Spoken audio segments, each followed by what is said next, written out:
ধেয়ে আসছে ঘূর্ণিঝড় রেমাল। কবে থেকে কোথায় আছড়ে পড়বে, কত থাকবে ঝড়ের গতিবেগ, কি বলছে আবহাওয়া দপ্তর, বিস্তারিত জানতে ভিডিওটি অবশ্যই শেষ পর্যন্ত দেখবেন।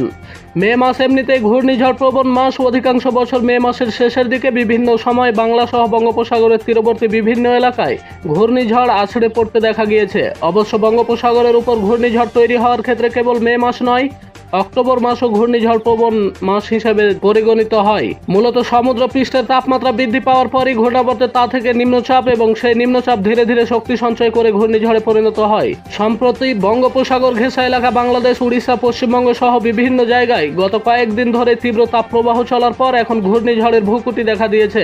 বঙ্গোপসাগরের বুকে তৈরি হওয়া এই ঘূর্ণিঝড় মে মাসের শেষের দিকে ভূখণ্ডে আছড়ে পড়তে পারে বলে আবহাওয়া দপ্তরের তরফে জানানো হয়েছে। যদিও এই ঘূর্ণিঝড় প্রসঙ্গে এখনো আলিপুর হাওয়া অফিস কিছু জানায়নি। মূলত আমেরিকা এবং ইউরোপিয়ান আবহাওয়ার পূর্বাভাস মডেলে দক্ষিণ বঙ্গোপসাগরে একটি ঘূর্ণিঝড় তৈরি হওয়ার সম্ভাবনার কথা জানাচ্ছে। বঙ্গোপসাগরে নতুন এই ঘূর্ণিঝড় তৈরি হলে তার নাম হবে রেমাল।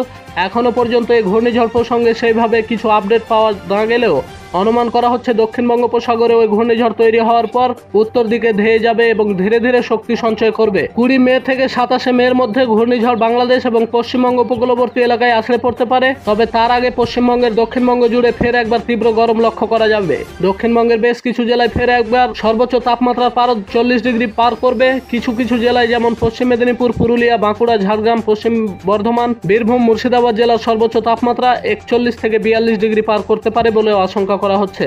আলিপুর হাওয়া অফিসের তরফ থেকে ঘূর্ণিঝড় রেমাল সম্পর্কে এখনই কোনো আপডেট দেওয়া না হলেও জানা যাচ্ছে ঘূর্ণিঝড় কেন্দ্রের গতিবেগ ঘন্টায় 100 কিলোমিটার হতে পারে।